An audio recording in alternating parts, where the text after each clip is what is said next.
another 5 minutes at the Frat House with Frat House Mike and Sidekick. And we are your most consistent, fastest growing internet-based sports talk program.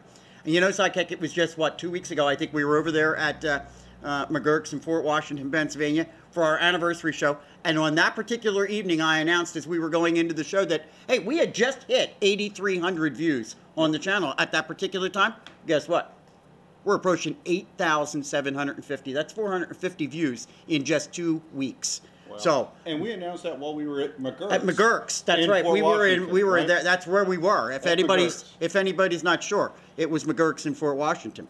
So listen, what I want to do is I want to give a shout out. Thank you all to our friends and our fans. Keep posting it. Keep reposting it. Keep sending it around. Tweet it. Get it up on Google+. Where else are we putting it? Instagram, Blogger, Tumblr, any of them. Get it out there all over the place, and let's keep that kind of activity going. That was terrific.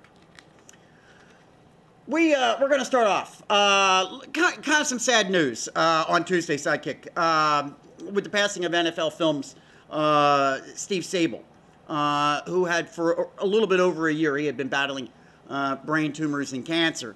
And he passed away on Tuesday at the age of 69. He was just weeks away from his 70th birthday. Sabol and his father were master innovators and really completely changed the way that we view the game of football today. His father started the company in the early 60s, in around 1962. Steve joined the company in around the late 60s. And for many of us, we remember all of those classic NFL films that we have seen on Sundays, and they're repeated constantly on things like NFL Network and on ESPN, with the sound effects and the music, but that whole concept of putting music and putting the voiceovers, the John Facendas, the Harry Callises, that was all Steve Sabol's concept. The idea of having cameramen down there on the film or on the field, filming those games in slow motion, and the angles and the being able to catch, the football in rotation and all that. Just incredible innovations that were going on back in the 70s. And, I remember being a youngster myself back, really the height of it, I recall being like during Monday Night Football, because it was always during the highlights. There would be Harold Cosell, and we'd get the Monday Night Football highlights of the games from the day before. And there were many Monday night games that I would sit and watch just to get to halftime so that I could see the NFL Films highlight reel. Later on, I had the opportunity to meet Steve in 1986. In a very kind of private setting, actually. It was a complete surprise to me. I was out with 4 other people at dinner, and all of a sudden Steve Sabol came up and just sat down. And in those 45 minutes that he spent with us, I got this incredible personal history of the entire company, and it left an indelible mark on me for all of these years. What a terrific guy he was, a gentleman, just a guy that when he walked in the room, it was obvious he had control of things. And he was very, very quick thinking, incredible. The guy was just like this.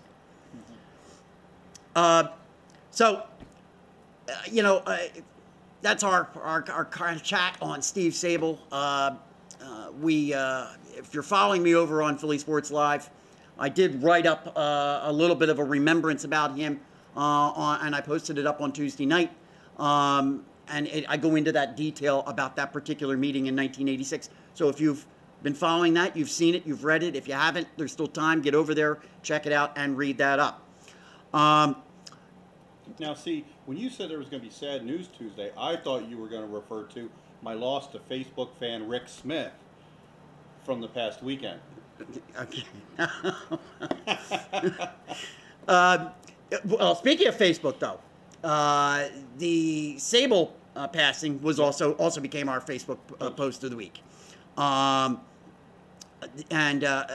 soon as I got word of it, which came down to me from, actually I was listening to 97.5, and Brian Baldinger, who works at NFL Films, actually made the announcement just about noon, about 12 o'clock. And so I immediately put up a post on our Facebook, our Frat House Facebook post.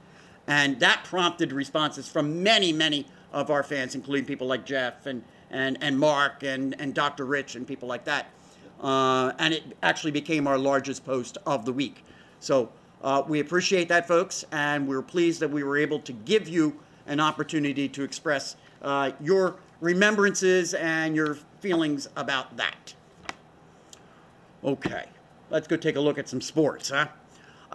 We'd be remiss if we didn't bring up and mention at least that the NHL imposed September 15 deadline. Well, that came and went without any agreement between the NHL and the NHLPA on a new collective bargaining agreement. And here we go again, Sidekick, our third major team in just the last year to be locked out. Yep. And this is the third time, this is the third lockout that NHL fans are dealing with in the past 18 years. The third one under Commissioner Gary Bettman, and it is the fourth work stoppage in the NHL in the last 20 years.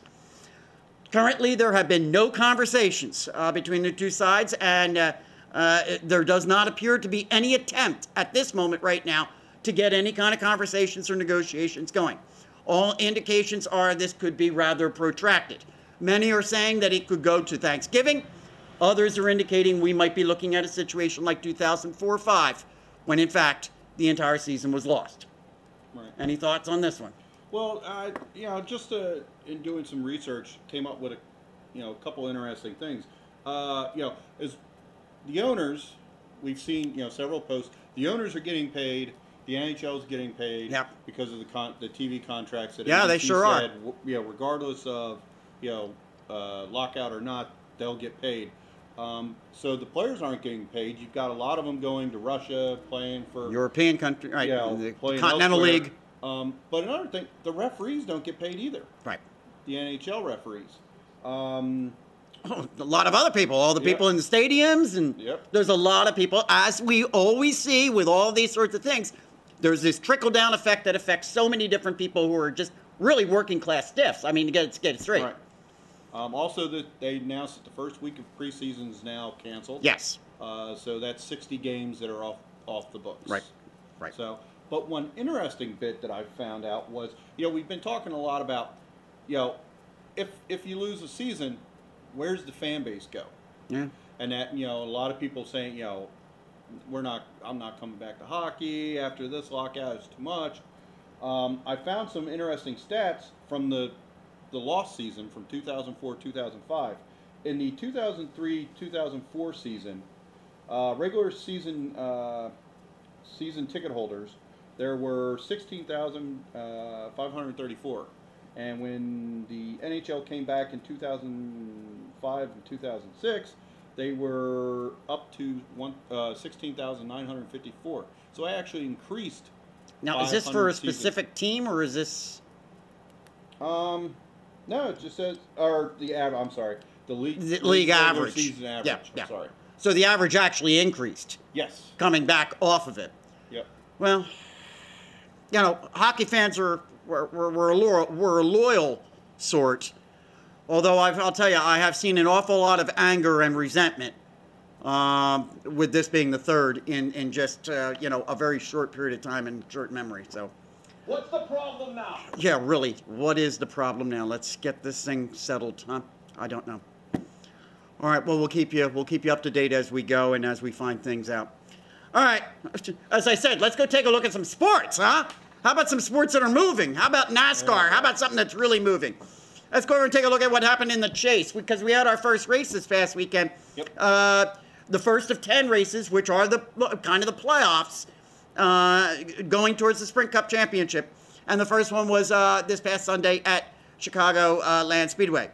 And we had the race on here at the Frat House, Sidekick, but I got to be honest, it's kind of tough to keep track of it all when we had so much football going on. We had the race on, but to actually be able to watch it and stay on top of it the way we normally do was a little bit difficult. But nonetheless, in the end, chase driver Brad Keselowski, well, he won the first one and clearly put himself atop the list, number one there in the chase standings. Others who came in the top 5 at Chicagoland included Jimmy Johnson, a chase driver, came in second. Casey Kane, a chase driver, came in third. Kyle Busch came in fourth. Ryan Newman came in fifth. Both Kyle and Ryan were rumors to make the chase, but didn't actually make it. And so what's the Chase leaderboard looking like at this point right now? Well, as I said, there's Brad Keselowski clearly in the number 1 spot. Jimmy Johnson with his second place finish on Sunday takes that second place spot. And then there's a defending champion, Tony Stewart, in the number 3. And as you can see from the board, there's the full standings. Now, our second race of the Chase comes up this Sunday at the 1 Mile Oval in New Hampshire, at New Hampshire Motor Speedway. Coverage will begin at 1 on ESPN. And so what do you have for us with regard to fantasy for this week? Well, this week we're going to New Hampshire. New Hampshire is what they classify as a flat track. Mm-hmm. It's a 1 miler. It's a little bit trickier than the cookie cutter courses because you can't just kind of drive yourself into the corners. So, it's going to take a little more skill this week. But we're in the Chase, so obviously, I mean, by default, when you're looking at drivers, you're going to, like I said last week, you're going to want to look at those Chase drivers. Yeah. And that. Well, and as you see from the results, 3. Yeah, the top 3 were Chase drivers. Then you had, guys that just missed the Chase. Yep. So, but this week, you're going to want to look at some drivers here. Obviously, Brad Keselowski. Mm-hmm. He's got top 10s in the last 5 starts on a flat track. He's got 10 top 10s and 2 victories in his past 11 races. Yeah. Denny Hamlin, he tweeted that he's going to win this race this week. He's got 1 victory and 6 top 5s at Loudon. Mm-hmm. And he was actually running well last week's race until he ran out of gas and he dropped, I think, to 16th. He was the last car on the lead lap.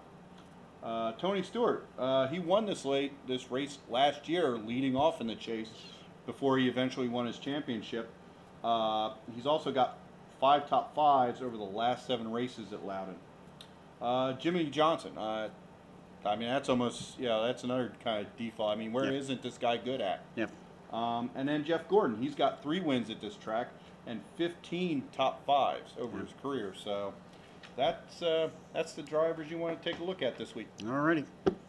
There you have it. Now, before we leave racing, though, what we want to do is take a look at NHRA because we haven't done that in quite a few weeks. And they're now into their countdown to the championship. They're kind of playoffs as well. They have 6 races, of which the first one was this past weekend down at Charlotte, North Carolina. And so what do the current standings look like in the countdown to the championship in NHRA? Currently, Tony Schumacher stands atop the standings with 2,170 points, but he's just 10 points ahead of Spencer Massey in the Top Fuel Dragster category. In the funny car division, there's one of our buddies in funny car, Ron Capps. He leads in that division, 73 points ahead of John Force Racing's Mike Neff. Interestingly, John Force Racing has all 4 of their drivers in the 10-driver field.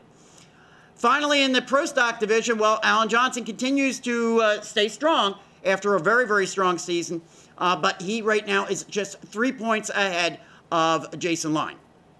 And so NHRA changes their venue this weekend, and they'll be running in Dallas, Texas.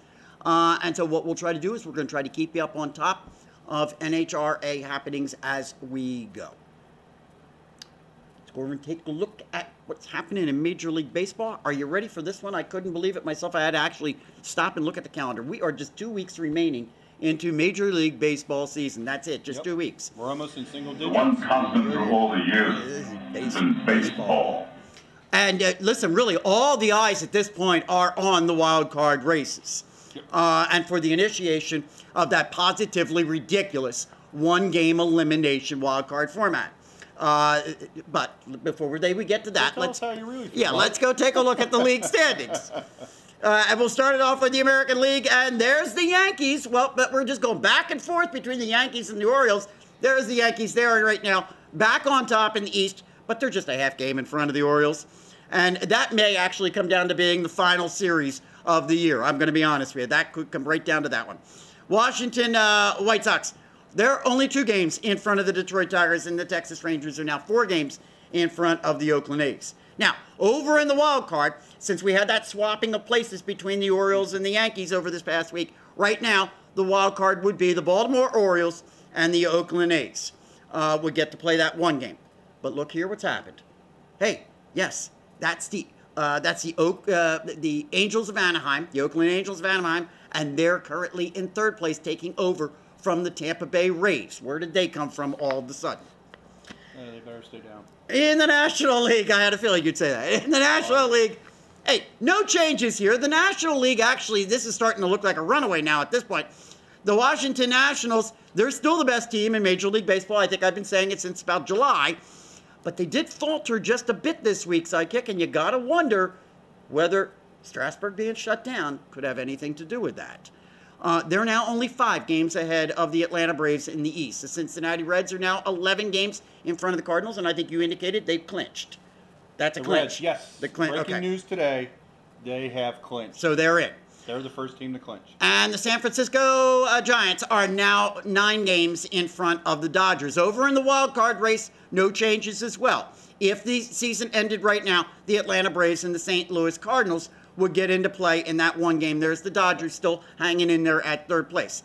And while we're talking about the NL, I am prepared to say right now, all right, right now, the Atlanta Braves and the St. Louis Cardinals will be your wild card matchup. And all you Phils fans out there, stop it. Game over, man. It's game over. Yeah, I looking at the Cardinals' schedule, it's actually pretty favorable. We had 3 games against Houston. We played the Cubs over the weekend, and then we played the Astros again. Right.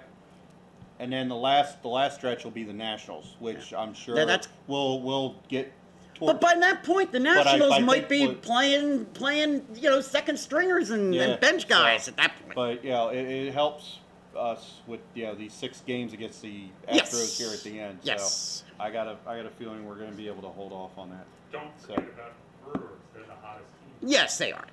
We were just reminded about the Brewers. The Brewers have a 4-game win streak. We will see. But I don't know if my technical director over there heard me. I was clear about who the NL was going to be. Okay. All right. Hey, let's go take a look at the NFL. Sure. We are going into week 3 of the NFL season, Sidekick. And so what we did was we sat down the other night. We picked out 4 games that we think will be the most intriguing. And let's kick it off with my Philadelphia Eagles, who are 2-0. And they are going out to Arizona, who are themselves 2-0, and a surprising 2-0. That's a 4 o'clock game on Sunday. And for the second week in a row, the Eagles managed to win by just 1 point. 24-23 over the Ravens. And frankly, I think a lot of the sports analysts here in the Philadelphia region who were praising Michael Vick up and down all week long, saying, oh my gosh, this guy looked terrific and whatever. Frankly, I think they were drinking the Kool-Aid, because I was incredibly unimpressed. Statistically, he may have looked better in this past weekend's game than he did the week before, going 23 of 32 for 371 yards and a TD. But nonetheless, he had 2 more INTs, and really, in my opinion, only looked good on that late final drive in the 4th quarter to win the game. Someone, however, that looked incredibly good, Brent Selleck, tight end. 8 receptions for 157 yards. In the meantime, similarly, the Cardinals are coming off a 2-point victory over the, New England Patriots, yes, and are a surprising 2-0 team themselves. Now, the question, of course, is, is that Cardinals victory something that we can credit Kevin Cobb with? Not in my opinion. I think you got to give the win to the Cardinals defense, who stayed in Tom Brady's face all afternoon. They rushed him, had him sacked 4 times. He just looked completely disoriented at times. The Eagles are a 3.5-point favorite in this one. And the line has been moving. It's been moving away from the Eagles. What are your thoughts? Well, the great Karnak says, I see one team walking out still undefeated. Yes. And one will not be undefeated anymore. Yes. Thank you, Captain Obvious. Which one will it be there, Karnak? This is going to be a tight matchup. I think this is going to be the game. Vic's turnovers bite him in the butt. I'm going with the Cardinals on this one. It's the Cardinals, okay? I got to go with Mike Vick. I got to go with the Eagles. 3.5 points. What, 9 turnovers and I'm not, so far in 2 weeks? Yes. Yeah. Okay. We'll see next week. I'm picking the Eagles.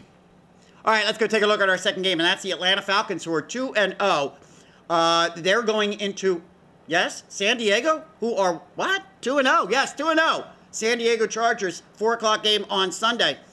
Watching the Falcons on a Monday night Sidekick against the Broncos prompted me to post on our Facebook page. You know, quote, I'm not prepared to declare it yet, but the Atlanta Falcons may be in beast mode in the NFC. Wow, what a game they had. As much as I hate to admit it, Matty Ice was a precision surgeon the other night. Going 24 of 36. But more impressive to me than anything else was the Atlanta defense that had Peyton Manning, and frankly me, and as a viewer, we just had our heads on a swivel. As these guys were constantly moving all over the place. There was constant movement. Yep. Guys moving all over the place. I mean, it was no wonder that he was disoriented himself. Frankly, I don't know how even the defensemen knew what position they were playing. On the other side, let's take a look at the surprising 2-0 Chargers. Questions that I've got. Are the Chargers really that good, or were the Titans just really horrible last week? I mean, Phil Rivers looked okay. He looked good, 24 of 32, 284 yards, 3 TDs.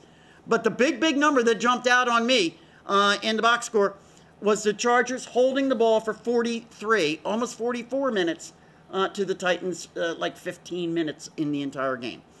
San Diego is a home favorite by 3. Who comes out of this 3-0? Well, you know, the funny thing about this is, I was just reading today, this game's actually going to be blacked out in San Diego. Really? Yes. It was on PFT. 2-0 team. So the Chargers fans are not there. All right. Yep. Well, we will be. But, we'll watch it. Yeah, we'll watch it. I'm going to go with the Falcons. I mean, look what they did to Peyton. Yeah. Yeah. Yeah, the defense was just too impressive for me. I'm going with Atlanta as well. All right, third, Houston Texans 2-0 are going into the Denver Broncos, who are 1-1. That's a 4:25 game on Sunday. Texans, as I just said, are 2-0. And let's get it straight. Jacksonville, who they beat up on 27-7 last week, they're not a good team, period. All right? This was another ball possession game. Texans maintained the ball for, again, they're very similar to the previous one, like 43 minutes to the Jaguars 17. Matt Schaub was okay. The Texans really, when it comes right down to it, in that particular game, it was Arian Foster and it was Ben Tate, both of whom had all 3 of the Texans' TDs. Peyton Manning appeared to regress on the other side against the Falcons, as we just mentioned. But I think as soon as he realized that he was not on, he went to work with Willis McGahee, who ended up with 2 TDs and 113 yards on the ground. Texans are favored by 2. Does Manning have a bounce-back game in this? No. Honestly, if Houston was at all paying attention this last week, the Falcons gave them the blueprint to shut down Peyton Manning. I think it's going to be another rough week for Peyton. I think the Texans are going to win this one. All right. I'm going with Denver. I'm going to pick Denver at home. I don't think Peyton Manning has 2 bad games in a row. My quarterback. Yeah, exactly. All right, last but not least. Fantasy team, right?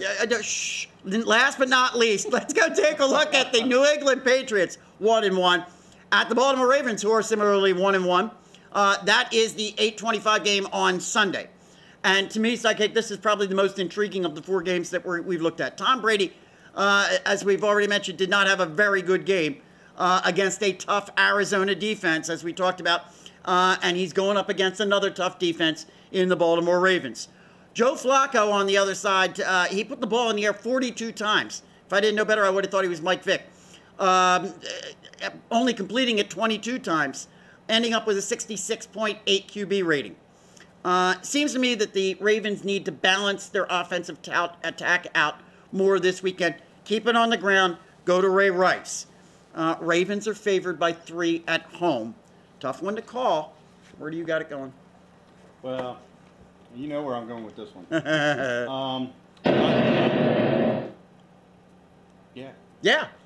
I'm going with the Ravens on this one. Yep. They're gonna get a double dose of Rays. They're gonna get Ray Rice and they're gonna get Ray Lewis. And this is gonna be my diggity bomb pick. Well, And I think we've picked just about every single one different because I'm going with the New England Patriots. Tom Brady does not have 2 bad games in a row. Will not happen. I've said it before. I'll say it again. Okay, those are our picks for this week. And as we close it out, let's do we'll do some real quick housekeeping here for our buddy Jonathan Regis over at fanjunkies.net. All right, have you signed up yet? I know many of you have. I know more of you haven't. So you got to get over to fanjunkies.net. Sign up. It's completely free. And while you're at it, then the next thing I want you to do is you got to check out Fan Junkies Radio with Jonathan and I on Monday, Wednesday, Friday. And now we've moved the time to 6:30 p.m. So we're in the evening, so there's no reason why you can't be listening live and you can't call into the show. Shut up and start talking. Yeah, that's what we do.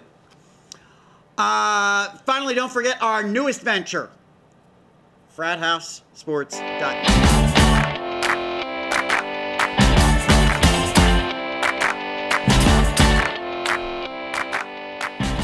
It was a forlorn beginning to the season as all the Eagles' hard-learned skills fizzled into fumbles and the game blew up in their faces. St. Louis bolted to a 21-0 lead, and to the 65,000 bird watchers, these new Eagles looked no better than the pale pretenders of other seasons. But with quarterback Roman Gabriel winging it, no game was to be climaxed until the final gun.